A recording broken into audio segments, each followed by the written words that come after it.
सदाशिवसमारम्भां श्रीशङ्कराचार्यमध्यमाम् अस्मदाचार्यपर्यन्तां वन्दे गुरुपरम्परां। ध्येयं सदा परिभवग्नमभीष्टदोहं तीर्थास्पदं शिवविरिञ्चिनुतं शरण्यं प्रत्यातिहं प्रणतपालभवाब्धिपोतं वन्दे महापुरुषते चरणारविन्दं। सच्चिदानन्दरूपाय विश्वोत्पत्त्यादिहेतवे तापत्रय विनाशाय श्रीकृष्णाय वयं नुमः।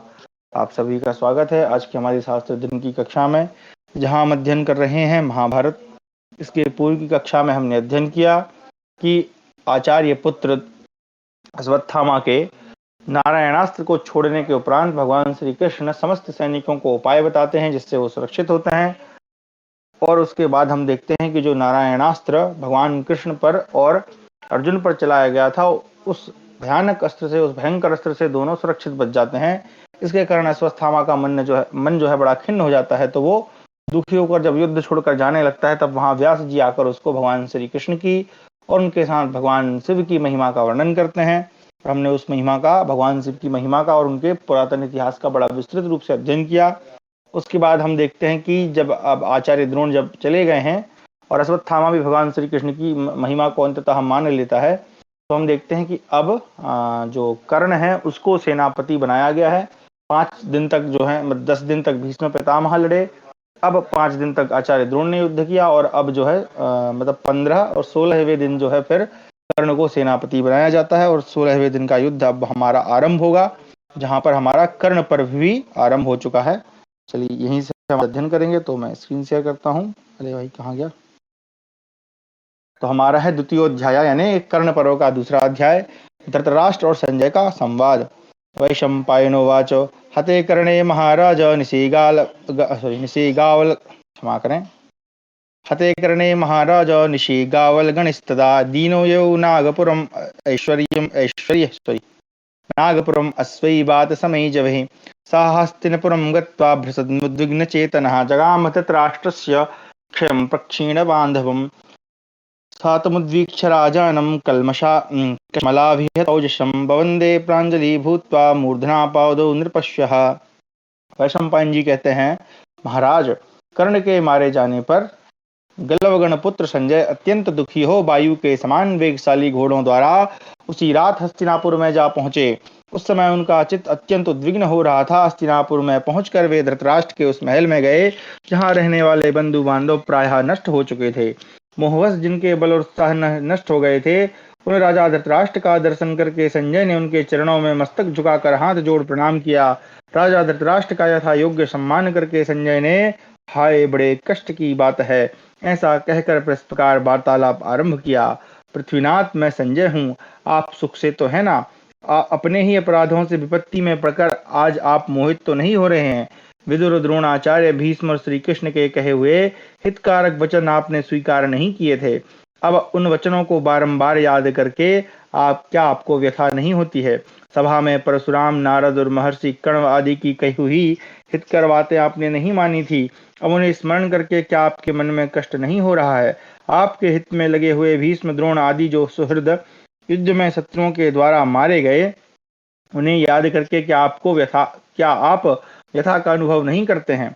हाथ जोड़कर ऐसी बातें कहने वाले सूतपुत्र संजय से दुखातुर राजा धृतराष्ट्र ने लंबी सांस खींचकर इस प्रकार कहा।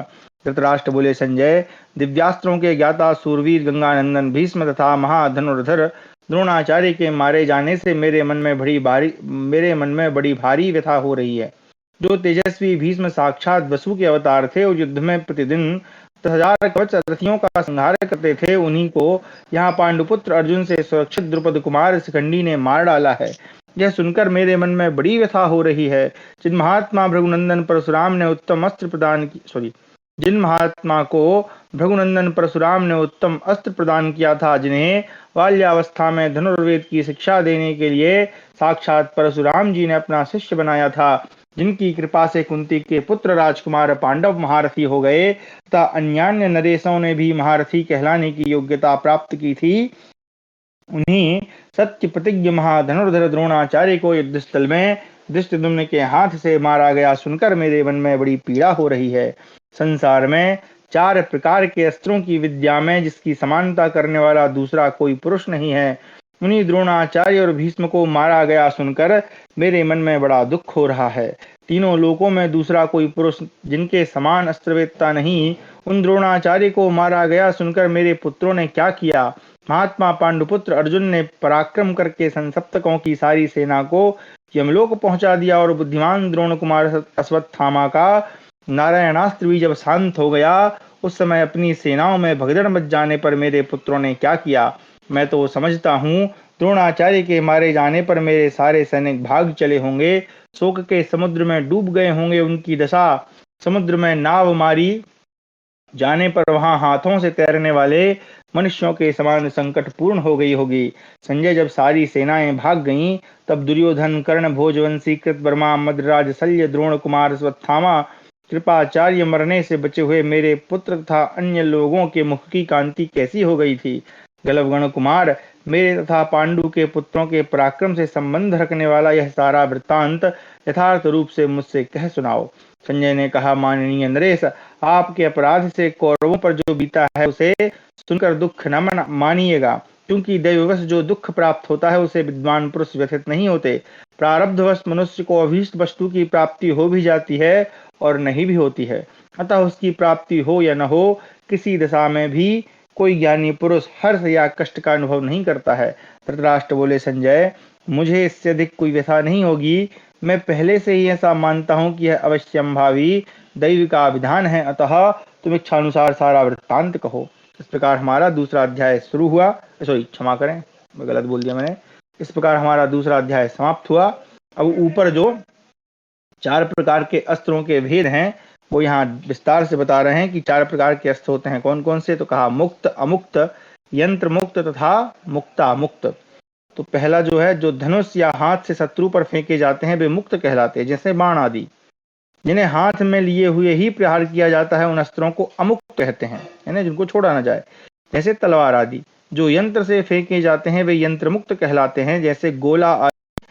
तथा जिस अस्त्र को छोड़कर पुनः उसका उपसंहार किया जाता है, अर्थात जो शत्रु पर चोट करके पुनः प्रयोग करने वाले के हाथ में आ जाते हैं, वे मुक्ता मुक्त कहलाते हैं, जैसे श्री कृष्ण का सुदर्शन चक्र और इंद्र का वज्र आदि। तो इस प्रकार के 4 अस्त्र हैं।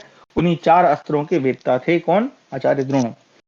तो अब हमारा तीसरा अध्याय, दुर्योधन के द्वारा सेना को आश्वासन देना तथा सेनापति कर्ण के युद्ध और वध का संक्षिप्त वृत्तांत। अब ये दोबारा से काहे बता रहे हैं, क्योंकि पहले अध्याय में तो बता दिया था। संजयोवाच, हते द्रोणे महेश्वासे तव पुत्र महारथा बभूवुरस्वस्थमुखा विषणः गतचेतसा अवाङ्मुखा शस्त्रभृतः सर्व एव विशाम्पते अप्रेक्षमाणः शोका नाभ्यभाषन् परस्परं तान् दृष्ट्वा भीताकारान् सैन्यानि तव भारत ऊर्ध्वमेव निरीक्षन्त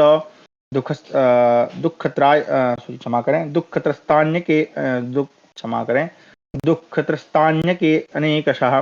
संजय ने कहा, महाराज, महाधनुर्धर द्रोणाचार्य के मारे जाने पर आपके महारथी पुत्र विषादग्रस्त और अचेत से हो गए। उनके मुख पर अस्वस्थता का चिन्ह स्पष्ट दिखाई देने लगा। प्रजानाथ सभी शस्त्रधारी सैनिक मुंह नीचे किए शोक से व्याकुल हो गए। वे एक दूसरे की ओर ना तो देखते थे न बात ही करते थे। भरत नंदन, उन सबको विषाद में डूबा हुआ देख आपकी सेनाएं भी दुख से संतृप्त हो ऊपर की ओर ही दृष्टिपात करने लगी। राजेंद्र, युद्ध में द्रोणाचार्य को मारा गया देख खून से रंगे हुए इन सैनिकों के शस्त्र हाथों से छूटकर गिर पड़े। भरतवंशी महाराज, कमर आदि में बनकर लटकते हुए वे अस्त्र शस्त्र आकाश से टूटते हुए नक्षत्रों के समान दिखाई दे रहे थे। नरेश्वर, इस प्रकार आपकी सेना को प्राणहीन सी निश्चल खड़ी देख राजा दुर्योधन ने कहा, वीरो, आप लोगों के बाहुबल का भरोसा करके मैंने युद्ध के लिए पांडवों को ललकारा है और यह युद्ध आरंभ किया है, परंतु द्रोणाचार्य के मारे जाने पर यह सारी सेना विषाद में डूबी हुई सी दिखाई देती है। समरभूमि में युद्ध करने वाले प्रायः सभी योद्धा शत्रुओं के हाथ से मारे जाते हैं। रणभूमि में जूझने वाले वीर को कभी विजय भी प्राप्त होती है और कभी उसका वध भी हो जाता है। इसमें आश्चर्य की कौन सी बात है? अतः आप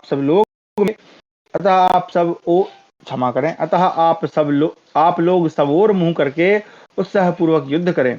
देखिए, महाबना महाधनुर्धर महाबली वही कर्तन कर्ण अपने दिव्यास्त्रों के साथ किस प्रकार युद्ध में विचर रहा है, जिसके भय से वह कुंती का मूर्ख पुत्र अर्जुन सदा उसी प्रकार मुंह मोड़ लेता है जैसे सिंह के सामने क्षुद्र मृग भाग जाता है।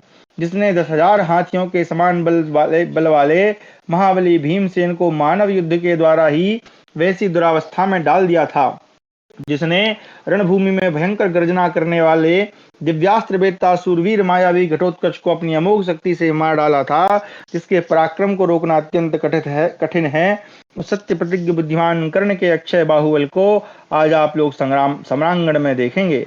आज पांडव भगवान विष्णु और इंद्र के समान शक्तिशाली द्रोणपुत्र तथा राधा पुत्र दोनों का पराक्रम देखें। आप सभी योद्धाओं में से प्रत्येक वीर रणभूमि में सेना सहित पांडवों को मार डालने की शक्ति रखता है। फिर जब आप लोग संगठित होकर युद्ध करें तो क्या नहीं हो सकता। आप पराक्रमी और अस्त्र विद्या के विद्वान हैं, अतः आज आप एक दूसरे को अपना अपना पुरुषार्थ दिखावें। संजय कहते हैं, निष्पाप नरेश, ऐसा कहकर आपके महापराक्रमी पुत्र दुर्योधन ने अपने भाइयों के साथ मिलकर कर्ण को सेनापति बनाया। राजन, सेनापति का पद पाकर महारथी कर्ण उच्च स्वर से सिंहनाद करके रणोन्मत्त होकर युद्ध करने लगा। मान्यवर, उसने समस्त संजयों पांचालों के कयों विदेहों का महान संहार किया। उसके धनुष से सैकड़ों बाण धाराएं जो अग्रभाग और पुच्छ भाग में परस्पर सटी हुई थी, भ्रमर पंक्तियों के समान प्रकट होने लगी। वह पांचालों और वेगशाली पांडवों को पीड़ित करके सहस्त्रों योद्धाओं को मारकर अंत में अर्जुन के हाथ से मारा गया। इस प्रकार हमारा तीसरा अध्याय समाप्त हुआ। चौथा अध्याय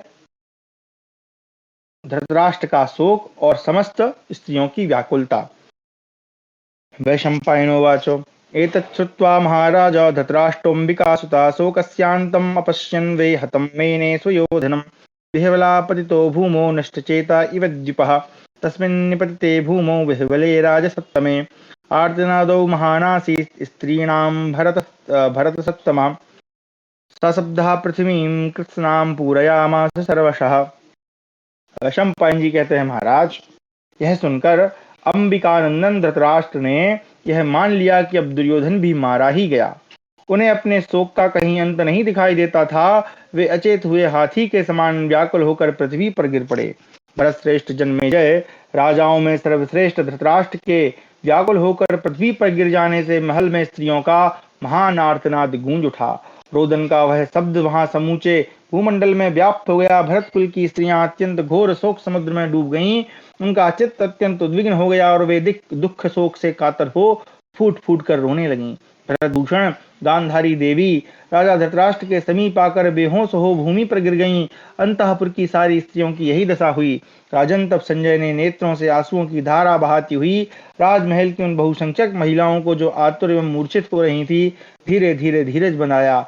आश्वासन पाकर भी वे स्त्रियां चारों ओर से वायु द्वारा हिलाए जाते हुए केले के वृक्षों की भांति बार बार कांप रही थी।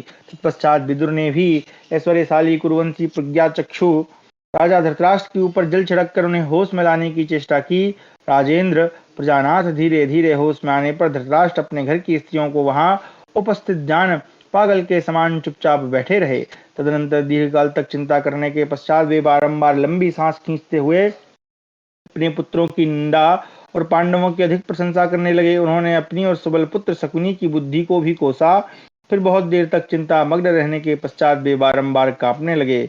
फिर मन को किसी तरह स्थिर करके राजा ने धैर्य धारण किया और गलवगण के पुत्र सारथी संजय से इस प्रकार पूछा, संजय, तुमने जो बात कही है वह तो मैंने सुन ली, किंतु एक बात बताओ, निरंतर विजय की इच्छा रखने वाला मेरा पुत्र दुर्योधन अपनी विजय से निराश हो कहीं यमराज के लोक में तो नहीं चला गया? संजय, तुम इस कही हुई बात को फिर यथार्थ रूप से कह सुनाओ। जन्मेजय, उनके ऐसा कहने पर सारथी संजय राजा से इस प्रकार बोला, राजन, महारथी वही कर्तन कर्ण अपने पुत्रों तथा शरीर का मुंह छोड़कर युद्ध करने वाले महाधनुर्धर सूत जातीय भाइयों के साथ मार डाला गया। साथ ही यशस्वी पांडुपुत्र भीमसेन ने रणभूमि में दुशासन को मार दिया और क्रोधपूर्वक उसका खून भी पी लिया। इस प्रकार हमारा चौथा अध्याय समाप्त हुआ। पांचवा अध्याय संजय का धृतराष्ट्र को कौरव पक्ष के मारे गए प्रमुख वीरों का परिचय देना।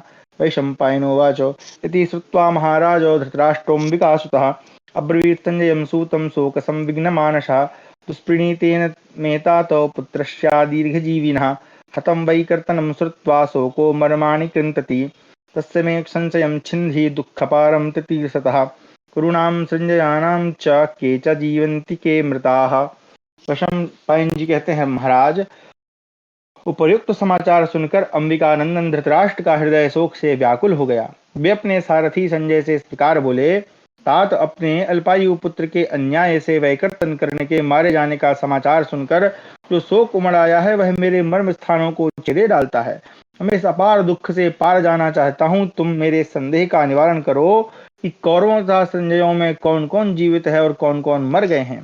संजय ने कहा, राजन, दुर्जय एवं प्रतापी वीर शांतनु नंदन भीष्म 10 दिनों में पांडव दल के 10 करोड़ योद्धाओं का संहार करके मारे गए हैं। इसी प्रकार स्वर्णमय रथ वाले दुर्धर्ष वीर महाधनुर्धर द्रोणाचार्य भी पांचाल रथियों के समुदायों का संहार करके मारे गए हैं।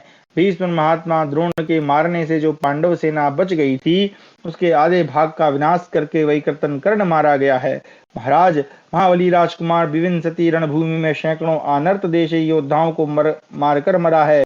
इसी प्रकार आपका सूरवीर पुत्र विकर्ण क्षत्रियोचित व्रत का स्मरण करके वाहनों और आयुधों के नष्ट हो जाने पर भी शत्रुओं के सामने डटा हुआ था, परंतु दुर्योधन के दिए हुए बहुत से भयंकर क्लेशों और अपनी प्रतिज्ञा को याद करके भीमसेन ने उसे मार गिराया।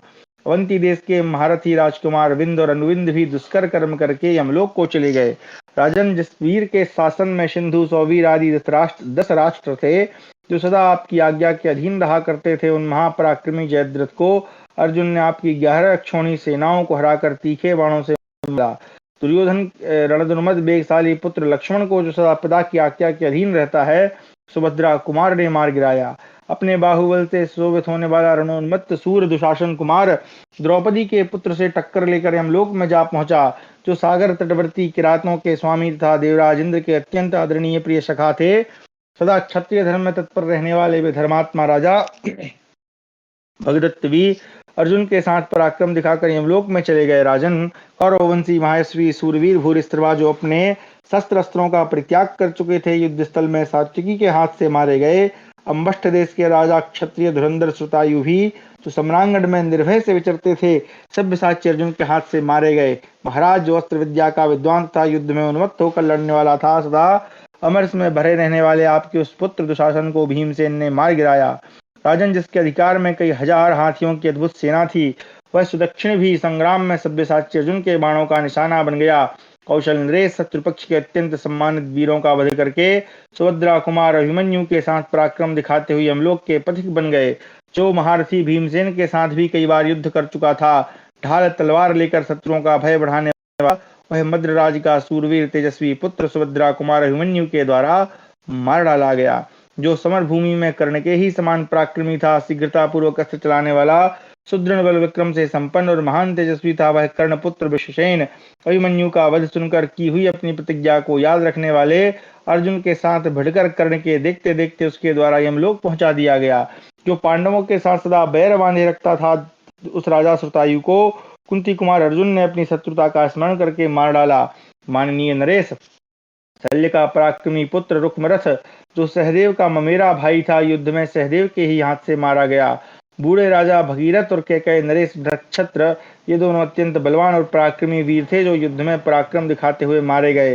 राजन, भगदत्त के विद्वान और महाबली पुत्र को युद्ध में बाज की तरह झपटने वाले नकुल ने मार गिराया।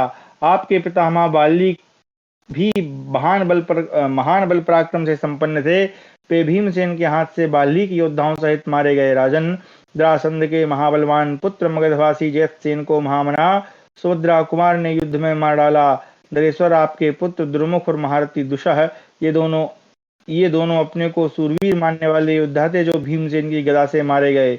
इसी प्रकार दुर्मर्शन, दुर्विषह और महारथी दुर्जय दुष्कर कर्म करके यमराज के लोक में जा पहुंचे हैं। युद्ध दुर्मद कलिंग और वृषक ये दोनों भाई भी दुष्कर पराक्रम प्रकट करके यमलोक के अतिथि हो चुके हैं। आपके मंत्री परम पराक्रमी सूरवीर वृषवर्मा भीमसेन के द्वारा बलपूर्वक यमलोक पहुंचा दिए गए हैं। इसी प्रकार 10,000 हाथियों के समान बलशाली महान राजा पौरव को सम्रांगण में अर्जुन ने मार डाला। महाराज, प्रहार कुशल 2,000 बसाती लोक और पराक्रमी सूरसेन ये सब के सब युद्ध में मार डाले गए हैं। रण में उन्मत्त होकर प्रहार करने वाले कवचधारी अभिशाह और उदार अर्थी शिवी ये सब कलिंगराज सहित मारे गए हैं, जो सदा गोकुल में पले हैं, युद्ध में अत्यंत कुपित होकर लड़ते हैं। जिन्होंने कभी युद्ध में पीठ दिखाना नहीं सीखा है, वे गोपाल भी अर्जुन के हाथ से मारे जा चुके हैं। संसप्तक गणों की कई हजार श्रेणियां थी, वे सभी अर्जुन का सामना करके यमराज के लोक में चले गए। महाराज, आपके दोनों साले राजा वृषक और अचल, जो आपके लिए अत्यंत पराक्रम प्रकट करते थे, अर्जुन के द्वारा मार डाले गए। जो महान धनुर्धर तथा नाम और कर्म से भी उग्र कर्मा थे, और महाबाहु साल्वराज को भीमसेन ने मार गिराया। महाराज, मित्र के लिए रणभूमि में पराक्रम प्रकट करने वाले ओघवान और बृहंत, ये दोनों एक साथ ही हमलोक को प्रस्थान कर चुके हैं। प्रजानाथ नरेश्वर, इसी प्रकार रथियों में श्रेष्ठ क्षेम धूर्ति को भी युद्ध स्थल में भीमसेन ने अपनी गदा से मार डाला। राजन, महाधनुर्धर महाबली जलसंध रणभूमि में शत्रु सेना का महान संहार करके अंत में सात्विकी के हाथ से मारे गए। घटोत्कच ने पराक्रम करके गर्दभयुक्त सुंदर रथ वाले राक्षसराज अलम्बुस को यमलोक पहुंचा दिया। सूतपुत्र राधानंदन कर्ण उसके महारथी भाई था। समस्त कैकई भी अर्जुन के हाथ से मारे गए।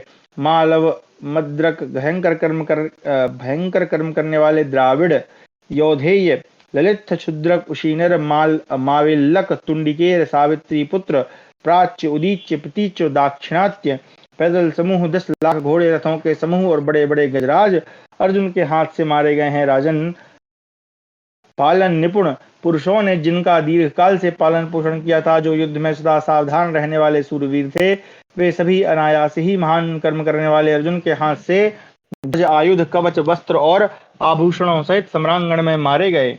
महाराज, एक दूसरे की वध की इच्छा रखने वाले असीम बलशाली अन्यान्य योद्धा भी मौत के घाट उतर चुके हैं। राजन, ये तथा और भी बहुत से नरेश रणभूमि में अपने दल बदल के 7 सहस्त्रों की संख्या में मारे गए हैं। आप मुझसे जो कुछ पूछ रहे थे वह सब मैंने बता दिया। राजन, इस प्रकार कर्ण और अर्जुन के संग्राम में यह भारी संहार हुआ। जैसे देवराज इंद्र ने वृत्रासुर को, श्री रामचंद्र जी ने रावण को, नरक शत्रु श्री कृष्ण ने नरक और मुरु को तथा भृगुवंशी परशुराम ने तीनों लोगों को मोहित करने वाला अत्यंत घोर युद्ध करके सम्रांगण में रणदुर्मद सूरवीर कृतवीर कुमार अर्जुन को तथा उसके भाई बंधुओं सहित मार डाला था। जैसे स्कंद ने महिषासुर का और रुद्र ने अंधकासुर का विनाश किया था या संहार किया था, उसी प्रकार अर्जुन ने योद्धाओं में श्रेष्ठ युद्ध दुर्मद कर्ण को द्वैरथ युद्ध में उसके मंत्री और बंधुओं सहित मार डाला। जिससे आपके पुत्रों ने विजय की आशा लगा रखी थी, जो वैर का मुख बना हुआ था, उससे पांडुपुत्र अर्जुन पार हो गए। महाराज, पहले आपने हितैषी बंधुओं के कहने पर भी जिसकी ओर ध्यान नहीं दिया, वही यह महान विनाशकारी संकट प्राप्त हुआ है। राजन, आपने राज्य की कामना रखने वाले अपने पुत्रों के हित की इच्छा रखते हुए सदा उन पांडवों के अहित ही किए हैं। आपके उन्हीं कर्मों का यह फल प्राप्त हुआ है। इस प्रकार हमारा 5वां अध्याय समाप्त हुआ। 6वां अध्याय कौरवों द्वारा मारे गए प्रधान पांडव पक्ष के वीरों का परिचय। धृतराष्ट्रोवाच आख्याता मामकास्तात निहता युधि पांडवैः हतांश्च पांडवेयानां मामकी ब्रूहि संजयोवाच कुंतयो युधि विक्रांता महासत्त्वा महाबला सानुबन्धा सहामात्या गांगेयेन निपातितः नारायणा बलभद्रा शूराश्च शतसो परे अनुरक्ताश्च वीरेण भीष्मेन युधि पातिताः। धृतराष्ट्र ने कहा, संजय, तुमने युद्ध में पांडवों द्वारा मारे गए मेरे पक्ष के वीरों के नाम बताए हैं, अब मेरे योद्धाओं द्वारा मारे गए पांडव योद्धाओं का परिचय दो। संजय ने कहा, राजन, अत्यंत धीर, महान, बलवान और पराक्रमी जो कुंती भोज देश के योद्धा थे, उन्हें भीष्म ने मंत्रियों तथा सगे संबंधियों सहित मार गिराया। पांडवों में अनुराग रखने वाले जो नारायण और बलभद्र नाम वाले सैकड़ों सूरवीर थे, उन्हें भी वीरवर भीष्म ने युद्ध में धराशायी कर दिया। सत्यजित संग्राम में किरीटधारी अर्जुन के समान बल और पराक्रम से संपन्न था, जिसे युद्धस्थल में सत्य प्रतिज्ञ द्रोणाचार्य ने मार डाला। युद्ध की कला में कुशल संपूर्ण पांचाल महाधनुर्धर द्रोणाचार्य से टक्कर लेकर यमलोक में जा पहुंचे हैं। मित्र के लिए पराक्रम करने वाले बूढ़े राजा विराट और द्रुपद अपने पुत्रों सहित द्रोणाचार्य के द्वारा रणभूमि में मारे गए हैं। जो बाल्यावस्था में ही दुर्धर्ष वीर था और सब्यसाची अर्जुन भगवान श्री कृष्ण अथवा बलदेव जी के समान समझा जाता था, तथा जो महान रथ युद्ध में विशेष कुशल था, वह अभिमन्यु शत्रुओं का संहार करके 6 बड़े बड़े महारथियों द्वारा, जिनका अर्जुन पर वश नहीं चलता था, चारों ओर से घेर कर मार डाला गया। महाराज, क्षत्रिय धर्म में तत्पर रहने वाला भीर सुभद्रा कुमार अभिमन्यु रथहीन कर दिया गया था। उस अवस्था में दुशासन के पुत्र ने उसे रणभूमि में मारा था। शत्रुहंता श्रीमान अम्बष्ठ पुत्र अपनी विशाल सेना से घिरकर मित्रों के लिए पराक्रम दिखा रहा था। वह शत्रु सेना का महान संहार करके रणभूमि में दुर्योधन के वीर पुत्र लक्ष्मण से टक्कर लेकर यमलोक जा पहुंचा। अच्छा, अम्बष्ठ अलग है, अलम्बुस अलग है। ओके। अस्त्र विद्या के विशेषज्ञ रणदुर्मद महाधनुर्धर बृहंत को दुशासन ने बलपूर्वक यमलोक पहुंचाया था। युद्ध में उन्मत्त होकर जूझने वाले राजा मणिमान और दंडधार मित्रों के लिए पराक्रम दिखाते थे, उन दोनों को द्रोणाचार्य ने युद्ध में मार गिराया है। सेना सहित भोजराज महारथी अंशुमान को भरद्वाज नंदन द्रोण ने पराक्रम करके यमलोक पहुंचाया है। भारत समुद्र तटवर्ती राज्य के अधिपति चित्रसेन अपने पुत्र के साथ युद्ध में आकर समुद्र सेन के द्वारा बलपूर्वक यमलोक भेज दिया गया। समुद्र तटवासी नील और पराक्रमी व्याघ्रदत्त इन दोनों को क्रमशः अश्वत्थामा और विकर्ण ने यमलोक पहुंचा दिया। विचित्र युद्ध करने वाले चित्रायुध समर में विचित्र रीति से पराक्रम करते हुए कौरव सेना का महान संहार करके अंत में विकर्ण के हाथ से मारे गए। कैकई देशी योद्धाओं से घिरे हुए भीम के समान पराक्रमी कैकई राजकुमार को उन्हीं के भाई दूसरे कैकई राजकुमार ने बलपूर्वक मार गिराया। महाराज, प्रतापी पर्वतीय राजा जन्मेजय गदा युद्ध में कुशल थे, उन्हें आपके पुत्र दुर्मुख ने धराशायी कर दिया। राजन, दो चमकते हुए ग्रहों के समान नरश्रेष्ठ रोषमान जो एक ही नाम के दो भाई थे, द्रोणाचार्य के द्वारा बाणों से एक साथ ही स्वर्गलोक पहुंचा दिए गए। प्रजानाथ, और भी बहुत से पराक्रमी नरेश आपकी सेना का सामना करते हुए दुष्कर पराक्रम करके यमलोक में जा पहुंचे हैं। पुरुजित और कुंती भोज दोनों सब्यसाची अर्जुन के मामा थे। द्रोणाचार्य के बाणों ने उन्हें भी उन लोकों में पहुंचा दिया जो संग्राम में मारे जाने वाले वीरों को प्राप्त होते हैं। काशीराज अभिभू बहुतेरे काशी निवासी योद्धाओं से घिरे हुए थे। वसुदान के पुत्र ने युद्धस्थल में उनसे उनके शरीर का परित्याग करवा दिया। अमितौजा युधामन्यु तथा पराक्रमी उत्तमौजा ये सैकड़ों शूरवीरों का संहार करके हमारे सैनिकों द्वारा मारे गए। भारत, पांचाल योद्धा मित्रवर्मा क्षत्र धर्मा महाधनुर्धर थे, उन्हें भी द्रोणाचार्य ने यमलोक पहुंचा दिया। भरतवंशी, आपके पौत्र लक्ष्मण ने युद्ध में योद्धाओं के स्वामी क्षत्रदेव को, जो शिखंडी का पुत्र था, मार डाला। सुचित्र और चित्रवर्मा ये दो महावीर महारथी परस्पर पिता पुत्र थे। रणभूमि में विचरते हुए इन दोनों को द्रोणाचार्य ने मार डाला। महाराज, जैसे पूर्णिमा के दिन समुद्र उमड़ पड़ता है, उसी प्रकार वृद्धक्षेम का पुत्र भी युद्ध में उद्यत हो उठा था, परंतु उसके सारे अस्त्र शस्त्र नष्ट हो गए, इसलिए वह प्राण शून्य हो सदा के लिए परम शांत हो गया। राजाधिराज सेना बिंदु श्रेष्ठ पुत्र रणभूमि में शत्रुओं पर प्रहार कर रहा था। उस समय कौरवेंद्र वाल्मीकि ने उसे मार गिराया। महाराज, चेदी देश का श्रेष्ठ दति धृष्टकेतु भी युद्ध में दुष्कर कर्म करके यमलोक का पथिक हो गया। पांडवों के लिए पराक्रम प्रकट करने वाले वीर सत्यधृति ने भी रणभूमि में शत्रुओं का संहार करके यमलोक की राह ली। कुरुश्रेष्ठ सेना बिंदु भी युद्ध में शत्रुओं का संहार करके काल के गाल में चला गया। शिशुपाल का पुत्र राजा सुकेतु भी युद्ध में शत्रु सैनिकों का वध करके स्वयं भी द्रोणाचार्य के हाथ से मारा गया। इसी प्रकार वीर सत्यधृति पराक्रमी मदिरास्व बल विक्रमशाली सूर्यदत्त भी द्रोणाचार्य के बाणों से मारे गए हैं। महाराज, पराक्रम पूर्वक युद्ध करने वाले श्रेणीमान ने युद्ध में दुष्कर कर्म करके यमलोक के मार्ग का आश्रय लिया है। राजन, इसी प्रकार शत्रु वीरों का संहार करने वाला और उत्तम अस्त्रों का ज्ञाता पराक्रमी मागध वीर भी भीष्म जी के हाथ से मारा जाकर आज रणभूमि में सो रहा है। राजा विराट के पुत्र शंख और महारथी उत्तर ये दोनों युद्ध स्थल में कर्म करके यमलोक में जा पहुंचे हैं। वसुधान भी युद्ध स्थल में बड़ा भारी संहार मचा रहा था, परंतु भरद्वाज नंदन द्रोण ने पराक्रम करके उसे यमलोक पहुंचा दिया। अपने बाहुबल से सुशोभित होने वाले अश्वत्थामा ने बलवान एवं पराक्रमी पांड्य राज्य को मारकर यमलोक पहुंचा दिया। ये तथा और भी बहुत से पांडव महारथी जिनके बारे में आप मुझसे पूछ रहे थे, द्रोणाचार्य के द्वारा बलपूर्वक मार डाले गए हैं। इस प्रकार हमारा 6वां अध्याय समाप्त हुआ। 7वां अध्याय कौरव पक्ष के जीवित योद्धाओं का वर्णन और धृतराष्ट्र की मूर्छा।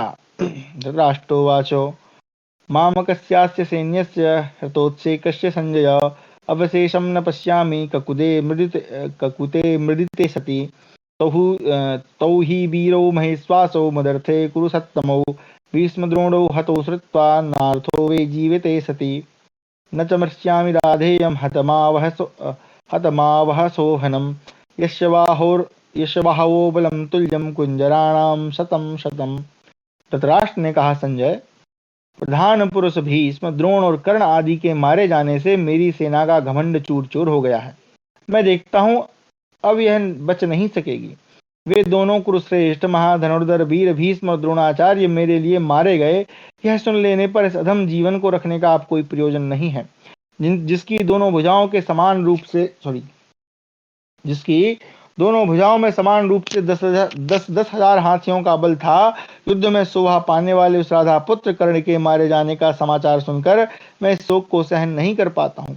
संजय, जैसा कि तुम कह रहे हो कि मेरी सेना के प्रमुख वीर मारे जा चुके हैं, उसी प्रकार यह भी बताओ कि कौन कौन वीर नहीं मारे गए हैं। इस सेना में जो कोई भी श्रेष्ठ वीर जीवित है, उनका परिचय दो।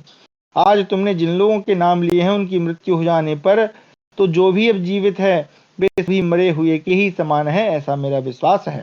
संजय कहते हैं, राजन, जिस श्रेष्ठ द्रोणाचार्य ने जिस वीर को चित्र यानी अद्भुत, शुभ्र यानी प्रकाशमान, दिव्य तथा धनुर्वेदोक्त 4 प्रकार के महान अस्त्र समर्पित किए थे, जो सफल प्रयत्न करने वाला महारथी वीर है, जिसके हाथ बड़ी शीघ्रता से चलते हैं, जिसका धनुष, जिसकी मुट्ठी और जिसके बाण सभी सुदृढ़ हैं, वह वेगशाली पराक्रमी द्रोणपुत्र अश्वत्थामा आपके लिए युद्ध की इच्छा रखकर समरभूमि में डटा हुआ है। तत्वकुल का श्रेष्ठ महारथी, आनर्त निवासी, भोजवंशी अस्त्रवेत्ता, हृदय पुत्र कृतवर्मा भी आपके लिए युद्ध करने को दृढ़ निश्चय के साथ डटा हुआ है।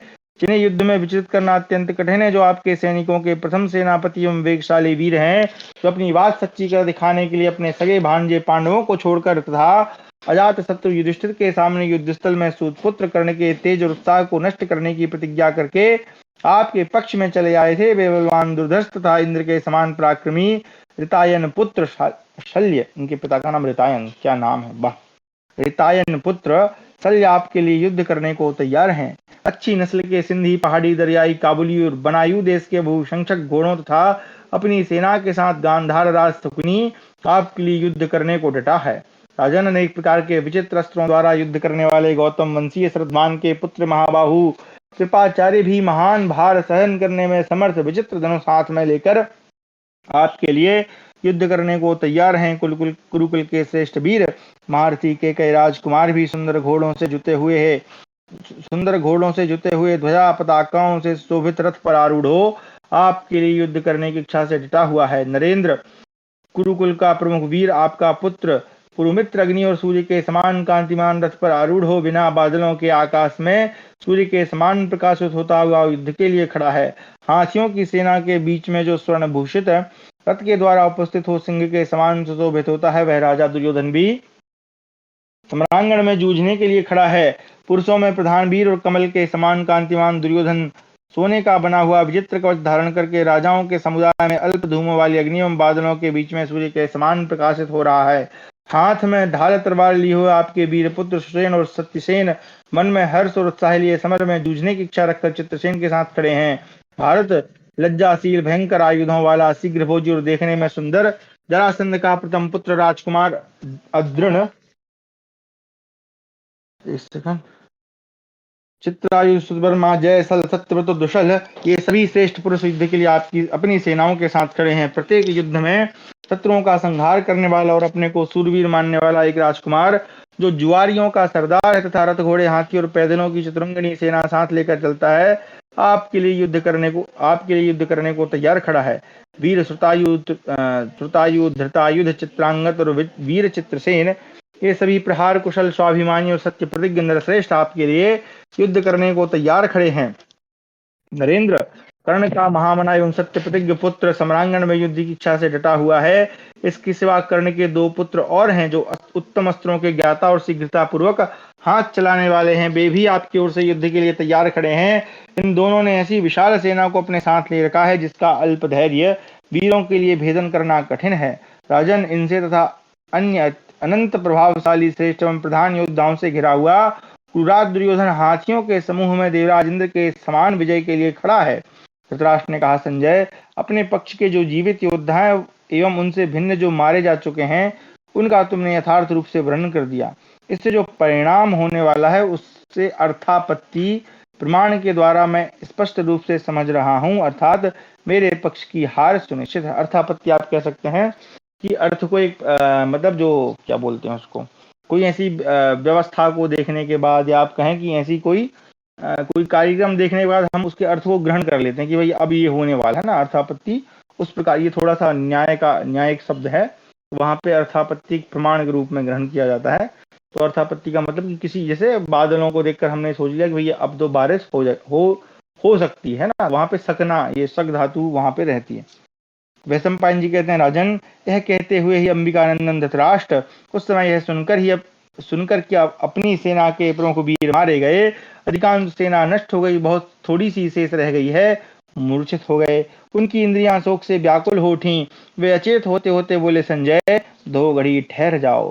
तात, ये महान अप्रिय संवाद सुनकर मेरा मन व्याकुल हो गया है, चेतना लुप्त सी हो रही है, मैं अपने अंगों को धारण करने में समर्थ हो रहा हूँ। ऐसा कहकर अंबिकानंदन राजा धृतराष्ट्र भ्रांत चित्त अर्थात मूर्छित हो गए। इस प्रकार हमारा 7वां अध्याय समाप्त हुआ। 8वां अध्याय धृतराष्ट्र का विलाप। जन्मेजयो कृत्वा कर्णं हतं युद्धे पुत्रांश्चैव निपातितान् नरेन्द्रः किञ्चिदासस्तो द्विश्रेष्ठ किमब्रवीत् प्राप्तवान् परमं दुःखं पुत्रव्यसनजं महत् तस्मिन् यदुक्तवान् काले तन्ममाचक्ष्व, यहाँ पे चक्षु होना था, पृच्छतः। वैशंपायनोवाच श्रुत्वा श्रुत्वा कर्णस्य निधनम् अश्रद्धेयमिवाद्भुतं भूतसम्मोहनं भीमं मेरोः संसर्पणं यथा। संजय बोले, द्विश्रेष्ठ, युद्ध में, अच्छा संजय बोले, क्षमा करें, जन्मेजय बोले, द्विश्रेष्ठ, युद्ध में कर्ण मारा गया और पुत्र भी धराशायी हो गए। यह सुनकर अचेत हुए राजा धृतराष्ट्र को जब पुनः कुछ चेत हुआ तब उन्होंने क्या कहा। धृतराष्ट्र को अपने पुत्रों के मारे जाने के कारण बड़ा भारी दुख प्राप्त हुआ। उस समय उन्होंने जो कुछ कहा मैं पूछ रहा हूँ, आप मुझे बताइए। वैशंपायन जी ने कहा, राजन, कर्ण का मारा जाना अद्भुत और अविश्वसनीय सा लग रहा था। वह भयंकर कर्म उसी प्रकार समस्त प्राणियों को मोह में डालने वाला था जैसे मेरु पर्वत का अपने स्थान से हटकर अन्यत्र चले जाना। परम बुद्धिमान भृगुनंदन परशुराम जी के चित्त में मोह उत्पन्न होना जैसे संभव नहीं है, जैसे भयंकर कर्म करने वाले देवराज इंद्र का अपने शत्रुओं से पराजित होना संभव है, जैसे महातेजस्वी सूर्य के आकाश से पृथ्वी पर गिरने और अक्षय जल वाले समुद्र के सूख जाने की बात मन में सोची तक नहीं जा सकती। पृथ्वी, आकाश, दिशा और जल का सर्वनाश होना एवं पाप तथा पुण्य दोनों प्रकार के कर्मों का निष्फल हो जाना जैसे आश्चर्यजनक घटना है, उसी प्रकार समर में कर्णवध रूप यह संभव कर्म को भी संभव हुआ सुनकर और उस पर बुद्धि द्वारा अच्छी तरह विचार करके राजा धृतराष्ट्र यह सोचने लगे कि अब यह कौरव दल बच नहीं सकता। कर्ण की ही भांति अन्य प्राणियों का भी विनाश हो सकता है। यह सब सोचते ही उनके हृदय में शोक की आग प्रज्वलित हो उठी और वे उससे तपने एवं दग्ध से होने लगे। उनके सारे अंग शिथिल हो गए। महाराज, वे अंबिकानंदन धृतराष्ट्र दीन भाव से लंबी सांस खींचने लगे और अत्यंत दुखी हो हाय हाय कहकर विलाप करने लगे।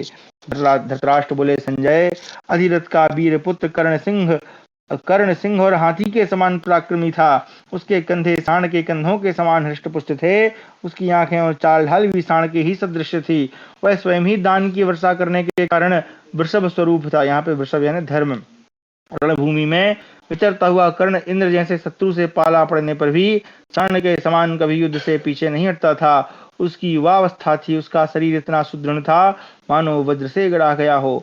जिसकी प्रत्यंचा की टंकार था, बाण वर्षा के भयंकर शब्द से भयभीत हो रथी घुड़सवार गजारोही और पैदल सैनिक युद्ध में सामने नहीं ठहर पाते थे। जिस महाबाहु का भरोसा करके शत्रुओं पर विजय पाने की इच्छा रखते हुए दुर्योधन ने महारथी पांडवों के साथ बैर बांध रखा था, जिसका पराक्रम शत्रुओं के लिए असह्य था, वह रथियों में श्रेष्ठ पुरुष सिंह कर्ण युद्ध स्थल में कुंतीपुत्र अर्जुन के द्वारा बलपूर्वक कैसे मारा गया। जो अपने बाहुबल के घमंड में भरकर श्री कृष्ण को, अर्जुन को तथा एक साथ आए हुए अन्य वृष्णिवंशियों को भी कुछ नहीं समझता था। जो राज्य की इच्छा रखने वाले तथा चिंता से आतुर हो मुंह लटकाए बैठे हुए मेरे लोभ मोहित मूर्ख पुत्र दुर्योधन से सदा यही कहा करता था कि मैं अकेला ही युद्ध स्थल में सारंग और गांडीव धनुष धारण करने वाले दोनों अपराजित वीर श्री कृष्ण और अर्जुन को उनके दिव्य रथ से एक साथ ही मार गिराऊंगा। जिस वीर ने पहले समस्त काम्बोज, आवंत, कैकय, गांधार, मद्र, मत्स्य, त्रिगर्त, तंगड़, शक, पांचाल, विदेह, कुलिंद, काशी, कौशल, सुह्य, अंग, वंग, निषाद, पुंड, चीरक, वत्स, कलिंग, तरल, अस्मक तथा ऋषिक, इन सभी देशों, अब देखो कितने सारे देश है ना, कितने सारे स्थान, कितने सारे राज्य उस समय यहाँ पे थे। तथा इसके अलावा सबर प्रहूण प्रहूण और सरल जाति के लोगों, म्लेच्छ राज्य के अधिपतियों तथा दुर्ग एवं वन में रहने वाले योद्धाओं को समरभूमि में जीतकर कर देने वाला बना लिया था। रथियों में श्रेष्ठ जिस राधा पुत्र ने दुर्योधन की वृद्धि के लिए कंकपत्र युक्त तीखी धार वाले पहने बाण समूहों द्वारा समस्त शत्रुओं को परास्त करके उनसे कर वसूल किया था, जो दिव्यास्त्रों का ज्ञाता, उत्तम अस्त्रों का जानकार और हमारी सेनाओं का रक्षक था, वह महातेजस्वी धर्मात्मा वही कर्तन कर्ण अपने सूरवीर एवं बलशाली शत्रु पांडवों के द्वारा कैसे मारा गया। देवताओं में देवराज इंद्र को वृष कहा गया है, क्योंकि वे जल की वर्षा करते हैं। इसी प्रकार मनुष्यों में भी कर्ण को वृष कहा जाता है, क्योंकि वह याचकों के लिए धन की वर्षा करता है। इन दो के सिवा किसी तीसरे पुरुष को तीनों लोकों में वृष नाम दिया गया हो, वह मैंने नहीं सुना। जैसे घोड़ों में उच्च ही श्रवा, राजाओं में कुबेर, देवताओं में महेंद्र श्रेष्ठ हैं, उसी प्रकार कर्ण योद्धाओं में ऊंचा स्थान रखता था। जो पराक्रमशाली, समर्थ एवं सूरवीर नरेशों द्वारा कभी जीता ना जा सका, जिसने दुर्योधन की वृद्धि के लिए समस्त भूमंडल पर विजय पाई थी, जिसे अपना सहायक पाकर मगध नरेश जरासंध ने भी सौहार्द शांत हो यादवों और कौरवों को छोड़कर भूतल के अन्य नरेशों को ही अपने कारागार में कैद कर लिया था, उसी कर्ण को सब्यसाची अर्जुन ने द्वैरथ युद्ध में मार डाला। यह सुनकर मैं शोक के समुद्र में डूब गया हूँ, मानो मेरी नाव बीच समुद्र में जाकर टूट गई हो। रथियों में श्रेष्ठ धर्मात्मा कर्ण को द्वैरथ युद्ध में मारा गया सुनकर मैं समुद्र में नौका रहित पुरुष की भांति शोक सागर में निमग्न हो गया हूँ। संजय, यदि ऐसे दुखों से भी मेरी मृत्यु नहीं हो रही है, तो मैं समझता हूँ कि मेरा यह हृदय वज्र से भी अधिक सुदृढ़ और दुर्वेद्य है। सूत, कुटुंबी जनों, सगे संबंधी और मित्रों के पराभव का यह समाचार सुनकर संसार में मेरे सिवा दूसरा कौन पुरुष होगा जो अपने जीवन का परित्याग न कर दे। संजय, मैं विष खाकर, अग्नि में प्रविष्ट होकर अथवा पर्वत के शिखर से नीचे गिरकर भी मृत्यु का वर्ण कर लूंगा, परंतु अब ये कष्टदायक दुख नहीं सहूंगा। इस प्रकार हमारा 8वां अध्याय समाप्त हुआ। 9वां अध्याय धृतराष्ट्र का संजय से विलाप करते हुए कर्णवध का विस्तार पूर्वक वृत्तांत पूछना। संजयोवाच, इस बार भूमिका बनाने में कुछ ज्यादा ही अध्याय लगा दिए व्यास जी ने। खैर, क्रियाकुलेन यशसा तपसा च श्रुतेन च त्वमाद्य संतो मन्यन्ते ये आतिं विवनाहुसं श्रुते महर्षि प्रतिमहा कृत्योऽसि पार्थिव पर्यवस्थाप्यात्मानः मा विषादे मनः कृथाः। धृतराष्ट्रोवाच, देवमेवं परं मन्ये धिक् पौरुषम अनर्थकम यत्र साल प्रतीकाशा कर्णो हन्यत संयुगे। संजय ने कहा, महाराज, साधु पुरुष इस समय आपको धन संपत्ति, कुल मर्यादा, सुयश तपस्या और शास्त्र ज्ञान में नहुस नंदन ययाति के समान मानते हैं। राजन, वेद शास्त्रों के ज्ञान में आप महर्षि के तुल्य हैं। आपने अपने जीवन के संपूर्ण कर्तव्यों का पालन कर लिया, अतः अपने मन को स्थिर कीजिए, उसे विषाद में न डुबाइए। धृतराष्ट्र ने कहा, मैं तो देवी को ही प्रधान मानता हूँ। पुरुषार्थ व्यर्थ है, उसे धिक्कार है, जिसका आश्रय लेकर साल वृक्ष के समान ऊंचे शरीर वाला कर्ण भी युद्ध में मारा गया। युधिष्ठिर की सेना तथा पांचाल रथियों के समुदाय का संहार करके जिस महारथी वीर ने अपने बाणों की वर्षा से संपूर्ण दिशाओं को संतप्त कर दिया और वज्रधारी इंद्र जैसे असुरों को अचेत कर देते हैं, उसी प्रकार जिसने रणभूमि में कुंती कुमारों को मोह में डाल दिया था, वही किस तरह मारा जाकर आंधी के उखाड़े हुए वृक्ष के समान धरती पर गिर पड़ा है। जैसे समुद्र का पार नहीं दिखाई देता, उसी प्रकार मैं शोक का अंत नहीं देख पाता हूँ। मेरी चिंता अधिकाधिक बढ़ती जाती है और मरने की इच्छा प्रबल हो उठी है। संजय, मैं कर्ण की मृत्यु और अर्जुन की विजय का समाचार सुनकर भी कर्ण के वध को विश्वास योग्य नहीं मानता। निश्चय ही मेरा हृदय वज्र के सार तत्व का बना हुआ है, अतः दुर्वेद्य है। तभी तो पुरुष सिंह कर्ण को मारा गया सुनकर भी यह विदीर्ण नहीं हो रहा है। अवश्य ही पूर्व काल में देवताओं ने मेरी आयु बहुत बड़ी बना दी थी, जिसके अधीन होने के कारण मैं कर्णवध का समाचार सुनकर अत्यंत दुखी होने पर भी यहाँ जी रहा हूँ। संजय, मेरे जीवन को धिक्कार है। आज मैं सुहृदों से हीन होकर घृणित दशा को पहुंच गया हूँ। अब मैं मंद बुद्धि मानव सबके लिए शोचनीय एवं दीन दुखी मनुष्यों के समान जीवन बिताऊंगा। सूत, मैं पहले ही सब लोगों के सम्मान का पात्र था, किंतु अब शत्रुओं से अपमानित होकर मैं कैसे जीवित रहूंगा। संजय, भीष्म, द्रोण और महामना कर्ण के वध से मुझ पर लगातार एक से बढ़कर एक अत्यंत दुख एवं संकट आता गया है। युद्ध में सूतपुत्र कर्ण के मारे जाने पर मैं अपने पक्ष के किसी भी वीर को ऐसा नहीं देखता जो जीवित रह सके। संजय, कर्ण ही मेरे पुत्रों को पार उतारने वाला महान अवलंब था। शत्रुओं पर असंख्य बाणों की वर्षा करने वाला वह सूरवीर युद्ध में मार डाला गया। उस पुरुष श्रोमणी के बिना मेरे जीवन का क्या प्रयोजन है। जैसे वज्र के आघात से वीरकुहा पर्वत शिखर धराशायी हो जाता है, उसी प्रकार बाणों से पीड़ित हुआ अधिरथ पुत्र कर्ण निश्चय ही रथ से नीचे गिर पड़ा होगा। जैसे मतवाले गजराज द्वारा गिराया हुआ हाथी पड़ा हो, उसी प्रकार कर्ण खून से लथपथ होकर अवश्य इस पृथ्वी की शोभा बढ़ाता हुआ सो रहा है। जो मेरे पुत्रों का बल था, पांडवों को जिससे सदा भय बना रहता था तथा जो धनुर्धर वीरों के लिए आदर्श था, वह कर्ण अर्जुन के हाथ से मारा गया।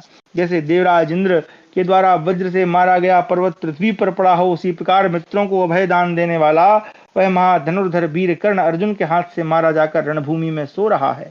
जैसे पंगु मनुष्य के लिए रास्ता चलना कठिन है, दरिद्र का मनोरथ पूर्ण होना संभव है, तथा जल की कुछ ही बूंदें जैसे प्यासे की प्यास बुझाने में समर्थ हैं, उसी प्रकार दुर्योधन का अभिप्राय असंभव तथा सफलता से कोसों दूर है। किसी कार्य को अन्य प्रकार से सोचा जाता है, किंतु वह दैववश और ही प्रकार का हो जाता है। अहो, निश्चय ही देव प्रबल और काल दुर्लंग है। ये भी एक बहुत अच्छी पंक्ति है। संस्कृत में कई लोग प्रयोग करते हैं कि अहो नुबलवद देवम कालश्च दुरतिक्रमः। तो जो भाग्यवादी लोग होते हैं वो इसको प्रयोग करते हैं प्रायः कि भाई जो देव है यानी भाग्य है वही प्रबल है और काल जो है वो दुर्लंग है। आगे, सूत, क्या मेरा पुत्र दुशासन दीन चित्त और पुरुषार्थ शून्य होकर कायर के समान भागता हुआ मारा गया? तात उसने युद्ध स्थल में कोई दीनतापूर्ण बर्ताव तो नहीं किया था? जैसे अन्य क्षत्रिय शिरोमणि मारे गए हैं, क्या उसी प्रकार सूरवीर दुशासन नहीं मारा गया? युधिष्ठिर सदा यही कहते हैं कि युद्ध न करो, परंतु मूर्ख दुर्योधन ने हितकारक औषध के समान उनके वचन को ग्रहण नहीं किया। बाण सैया पर सोए हुए महात्मा भीष्म ने अर्जुन से पानी मांगा और उन्होंने इसके लिए पृथ्वी को छेद दिया। इस प्रकार पांडुपुत्र अर्जुन के द्वारा प्रकट की हुई इस जलधारा को देखकर महाबाहु भीष्म ने दुर्योधन से कहा, तात पांडवों के साथ संधि कर लो, संधि से वैर की शांति हो जाएगी। तुम लोगों का यह युद्ध मेरे जीवन के साथ ही समाप्त हो जाए। तुम पांडवों के साथ भ्रातृभाव बनाए रखकर पृथ्वी का उपभोग करो। उनकी इस बात को न मानने के कारण अवश्य ही मेरा पुत्र शोक कर रहा है। दूरदर्शी भीष्म जी की वह बात आज सफल होकर सामने आई है। संजय, मेरे मंत्री और पुत्र मारे गए। मैं तो पंख कटे हुए पक्षी के समान जुए के कारण भारी संकट में पड़ गया हूँ।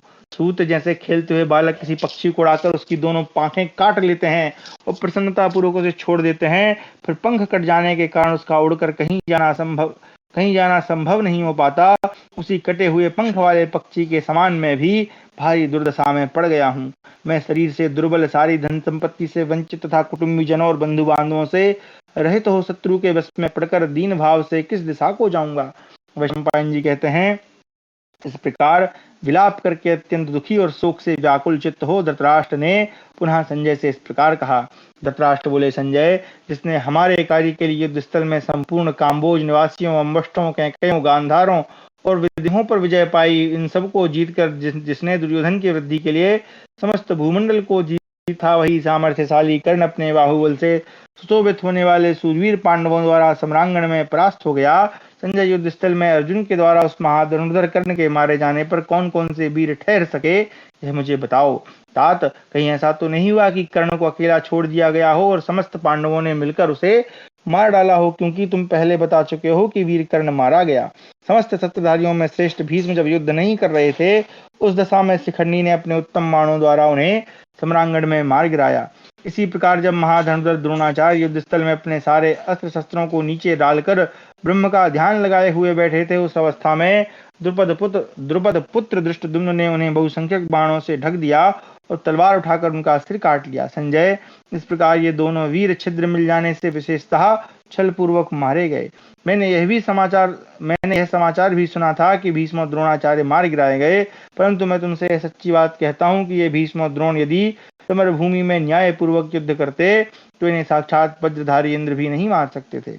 मैं पूछता हूँ कि युद्ध में बहुत से दिव्यास्त्रों की वर्षा करते हुए इंद्र के समान पराक्रमी वीर कर्ण को मृत्यु कैसे छू सकी, जिसे देवराज इंद्र ने 2 कुंडलों के बदले में विद्युत के समान प्रकाशित होने वाली तथा शत्रुओं का नाश करने में समर्थ स्वर्ण भूषित दिव्य शक्ति प्रदान की थी, जिसके तूड़ीर में सर्प के समान मुख वाला दिव्य स्वर्ण भूषित कंकपत्र युक्त युद्ध में शत्रु संहारक का बाण सदा शयन करता था, जो भीष्म द्रोण आदि महारथी वीरों की अवहेलना करता था, जिसने जमदग्निनंदन परशुराम जी से अत्यंत घोर ब्रह्मास्त्र की शिक्षा पाई थी और जिस महाबाहु वीर ने सुभद्रा कुमार के बाणों से पीड़ित हुए द्रोणाचार्य आदि को युद्ध से विमुख हुआ देख अपने तीखे बाणों से उसका धनुष काट डाला था, जिसने 10,000 हाथियों के समान बलशाली वज्र के समान तीव्र वेग वाले अपराजित वीर भीमसेन को सहसा हीन करके उसकी हंसी उड़ाई थी।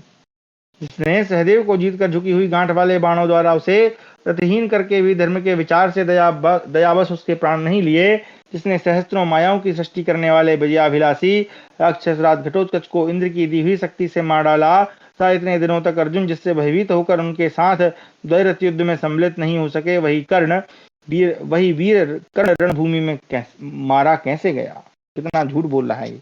संसप्तकों में जो योद्धा सदा मुझे दूसरी ओर युद्ध के लिए बुलाया करते हैं, इन्हें पहले मारकर पीछे वही कर्तन कर्ण का रणभूमि में वध करूंगा, ऐसा बहाना बनाकर अर्जुन जिस सूत पुत्र को युद्ध स्थल में छोड़ दिया करते थे, उसी शत्रुवीरों के संहारक वीरवर कर्ण को अर्जुन ने किस प्रकार मारा?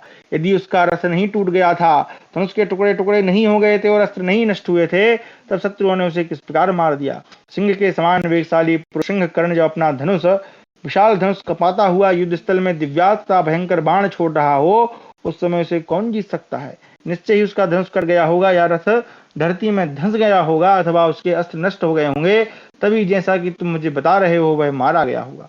उसके नष्ट होने में कोई और अन्य कारण मुझे नहीं दिखाई देता। जिस महामना वीर का यह भयंकर व्रत था कि मैं जब तक अर्जुन को नहीं मार लूंगा, तब तक दूसरों से अपने पैर नहीं धुलाऊंगा।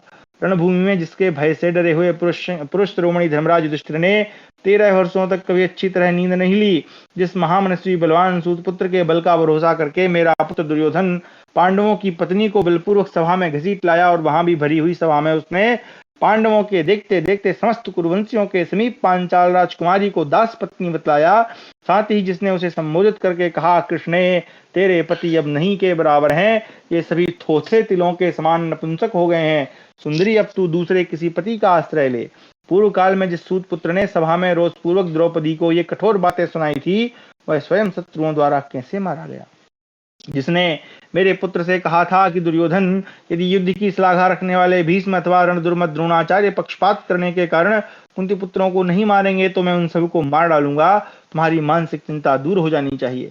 गांडीव धनुष तथा दोनों अक्षय तर्कस मेरे उस बाण का क्या कर लेंगे जो चिकने चंदन से चर्चित हो, शत्रुओं पर बड़े वेग से धावा करता है? ऐसी बातें कहने वाला कर्ण, जिसके कंधे बैलों के समान हृष्टपुष्ट थे, निश्चय ही अर्जुन के हाथ से कैसे मारा गया?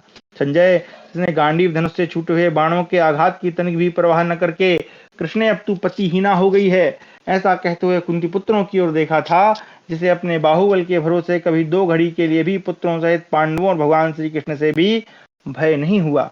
तात यदि शत्रु पक्ष की ओर से इंद्र सहित संपूर्ण देवता भी धावा करें, तो उनके द्वारा भी कर्ण के वध होने का विश्वास मुझे नहीं हो सकता। फिर पांडवों की तो बात ही क्या है। जब अधिरथ पुत्र कर्ण अपने धनुष की प्रत्यंचा का स्पर्श कर रहा हो तथा अथवा दस्ताने पहन चुका हो, उस समय कोई पुरुष उसके सामने ठहर नहीं सकता। संभव है यह पृथ्वी चंद्रमा और सूर्य की प्रकाशमयी किरणों से वंचित हो जाए, परंतु युद्ध में पीठ न दिखाने वाले पुरुष श्रोमणी कर्ण के वध की कदापि संभावना नहीं की थी।